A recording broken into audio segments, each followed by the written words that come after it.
Salut à tous, dans cette vidéo on va parler follow focus et notamment du tout nouveau système qu'a sorti Tilta, le Nucleus Nano 2. Alors c'est vraiment un très bon système, le Nucleus Nano première génération était déjà un très gros succès mais il y avait quand même pas mal de défauts. Certains disaient qu'il y avait de la latence, des manques de fiabilité et là ce nouveau système déjà il vient compléter tous les défauts de la première génération et surtout il apporte quand même son paquet de fonctionnalités, on va voir ça. Les systèmes de follow focus comme ça avec le focus motor et la focus wheel, ça va te permettre de faire pas mal de choses sur ta config. C'est très utilisé notamment dans la vidéo, dans le ciné, avec des optiques justement ciné. Le premier cas d'usage de ce genre de système, comme son nom l'indique, ça va te permettre de faire le focus, la mise au point. En fait, ça va venir se greffer directement sur la bague de mise au point de ton optique ciné, ou si tu n'as pas d'optique ciné, on a tout simplement des petites bagues crantées qui vont venir se mettre sur ton optique. Et bref, ça va te permettre de faire ta mise au point, mais également pourquoi pas de faire varier ton ouverture, ou encore de faire varier ton filtre ND si tu as un filtre ND variable. Ici on est sur le pack de base avec la focus wheel et le focus moteur, mais on a également le pack bundle, on verra ça tout à l'heure, avec deux moteurs, la poignée plus la wheel. On peut également acheter des moteurs supplémentaires ou utiliser les moteurs des générations précédentes ou du Nucleus M. Enfin voilà, ce qui est vraiment cool avec ce système, c'est qu'ils n'ont pas bloqué l'écosystème, ils ont vraiment fait en sorte que ça puisse se connecter avec tout l'écosystème Tilta, que ce soit les poignées, les anciennes générations de focus motor, que ce soit le Nucleus M ou le Nucleus Nano première génération. Apparemment c'est même compatible avec les moteurs DJI sur les Ronin, donc je pense que ça vient se mettre sur le côté du Ronin et ça vient se connecter directement avec le focus motor. Et puis après en termes de concurrence, il faut savoir qu'on a aussi SmallRig qui a sorti tout son écosystème de focus motor, de wheel et tout ça, et là pour le coup ils sont quand même plus chers, il me semble qu'ils sont aux alentours des 400, 600 euros, un truc comme ça. Moi personnellement ce que je te recommande, même si j'aime beaucoup SmallRig, par chez Tilta parce qu'ils ont quand même une meilleure expérience dans tout ce qui est écosystème de ce genre là. Ils ont un large écosystème justement de tout ce qui est poignée pour les Ronin, pour d'autres configs, enfin voilà, ils sont vraiment calés là-dessus. Comme d'habitude chez Tilta, c'est livré dans une super belle housse de transport, super rigide, franchement je pense que ça peut bien encaisser les coups. C'est une belle housse et puis à l'intérieur on va retrouver tout le kit, que ça soit le focus moteur, tu vas avoir la focus wheel, un petit câble USB-C, bon ils en ont mis qu'un mais bon c'est pas très grave. On va avoir justement ce genre de petite bague crantée que tu vas pouvoir mettre sur une optique photo classique par exemple. Tu as également un petit strap qui va te permettre de comprimer à la fois la tige de 15 et puis ton optique. Ça permet d'éviter que le moteur il patine, il saute d'écran. Voilà, ça permet vraiment de bien caler le moteur si jamais tu as une tige qui est bien longue. Tu vas avoir justement cette petite fixation là, ce qui va te permettre de visser la tige de 15 qui est juste là. Alors elle est plutôt petite celle qui livre, mais bon moi ça me suffit, puis j'ai également des tiges en carbone donc c'est pas un problème. Voilà, c'est à peu près tout. Je suis super étonné de la qualité de fabrication, c'est hyper propre, la housse elle est vraiment super clean. C'est la première fois que j'achète chez Tilta, même si j'ai déjà pu utiliser leurs produits, enfin à peu près toute la gamme. Là c'est la première fois que j'achète en perso du Tilta et c'est du super bon matos. Voilà à quoi ressemble la wheel. On va avoir un très bon grip, c'est plutôt fluide mais on a quand même une certaine résistance, voilà, donc ça il faut quand même forcer à un minimum. Disons que elle va pas tourner toute seule, ça c'est sûr. Donc on a la wheel et puis on a également ce petit switch qui est juste là, je sais plus comment il l'appelle dans les menus, mais bref ça va te permettre par exemple de faire varier ton zoom ou encore ton filtre ND ou ton ouverture, enfin tu paramètres ça comme tu veux. On va avoir un petit bouton rec qui sert également de bouton d'allumage. On va avoir un petit bouton fonction, ça nous permet notamment de mettre des points clés.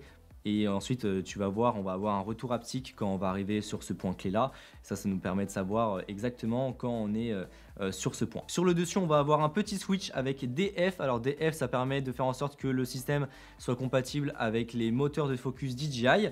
Et si on passe en mode TF, ça permet de faire en sorte qu'on passe sur l'écosystème Tilta. À l'arrière, on va retrouver directement nativement l'attache NATO. Donc ça, c'est super pratique pour pouvoir directement fixer le système, par exemple, sur le côté d'un Ronin ou sur le côté d'une cage. Enfin voilà, ça, c'est vraiment le truc universel. Donc c'est super pratique que ça soit nativement, puisque sur la première génération, ça n'y était pas. Sur le dessous, on va retrouver justement l'alimentation USB-C. En tout cas, pour une journée de tournage, il n'y a aucun problème. Et sinon, tu as juste à l'alimenter sur une batterie externe. Voilà, au moins t'es calé. Le moteur quant à lui, c'est pas plus gros qu'un moteur de chez DJI par exemple. On va retrouver un gros bouton qui va nous permettre à la fois de lancer le pairing ou de gérer la calibration. On va avoir deux USB-C, donc ça va te permettre de gérer à la fois l'alimentation et également de brancher d'autres moteurs comme ça en série sur le système. Donc tu peux brancher 4 moteurs comme ça en série, il n'y a aucun problème. Chose à savoir par contre, la wheel ne peut pas servir d'alimentation pour le moteur. Donc tu peux pas prendre un câble comme ça et puis les connecter ensemble s'ils sont côte à côte. Non, il faut vraiment une batterie externe. Ça c'est quelque chose que je ne savais pas.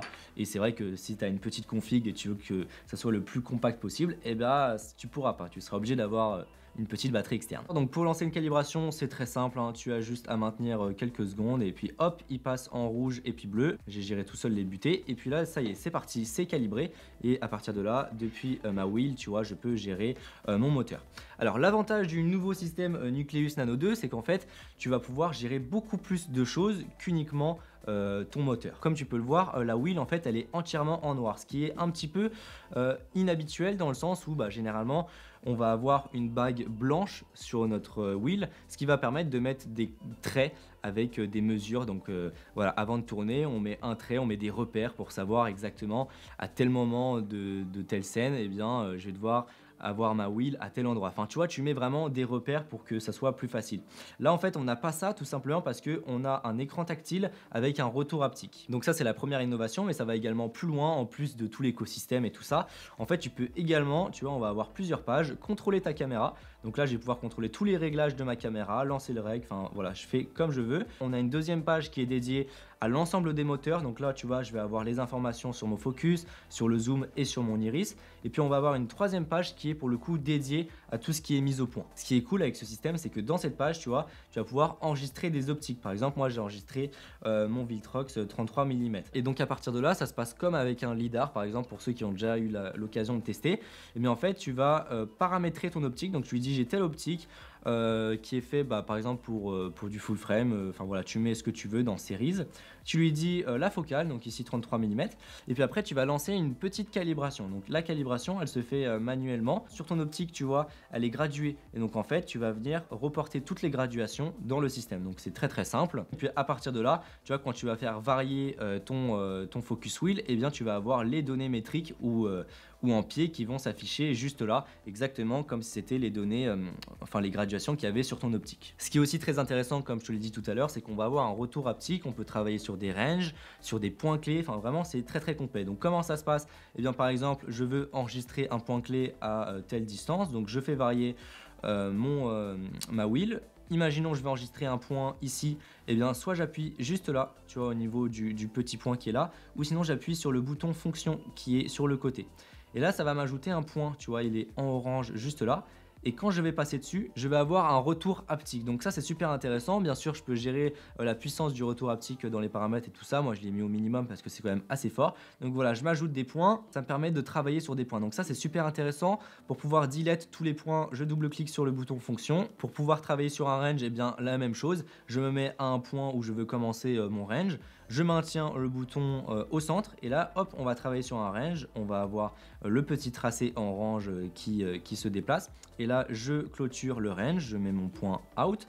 Et puis là c'est parti, on travaille sur un range.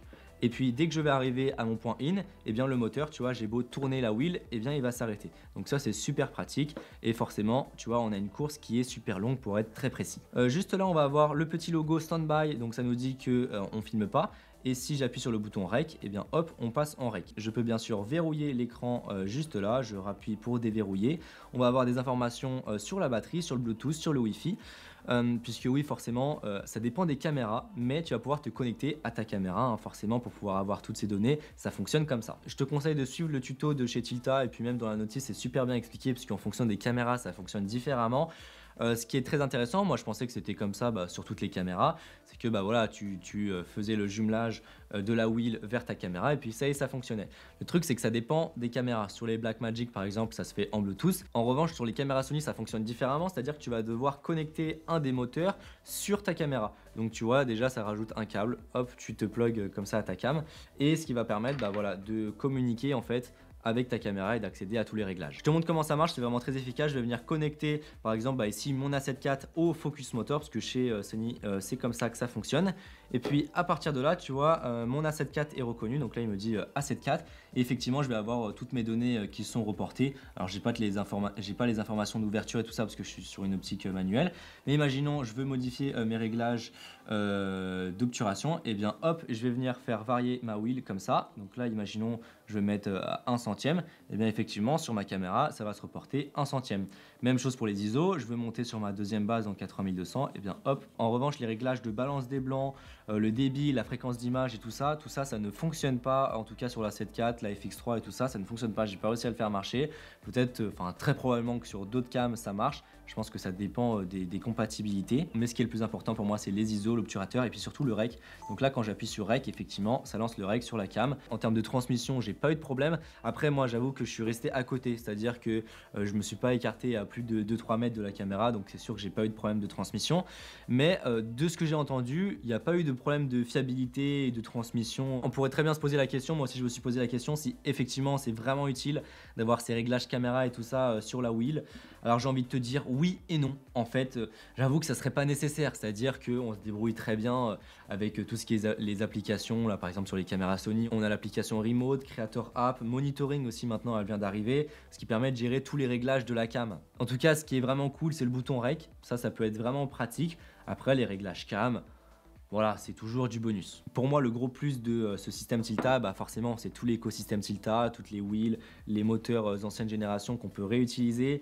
Et puis, bah, finalement, cette wheel là qui dématérialise tout ce qu'il y avait autour, c'est-à-dire que là, voilà, tu mets tes points clés et puis c'est fait quoi. Donc voilà, pour le moment, je suis très content de ce système. S'il y en a qui ont pu le tester, n'hésitez surtout pas à me dire ce que vous en avez pensé dans les commentaires, ça m'intéresse vraiment. Sur ce, je te mets bien sûr tous les liens en description. Si cette vidéo t'a plu, n'hésite pas à mettre un pouce bleu, à t'abonner pour en voir plus, à partager cette vidéo et à me suivre sur Instagram, ça me soutient vraiment.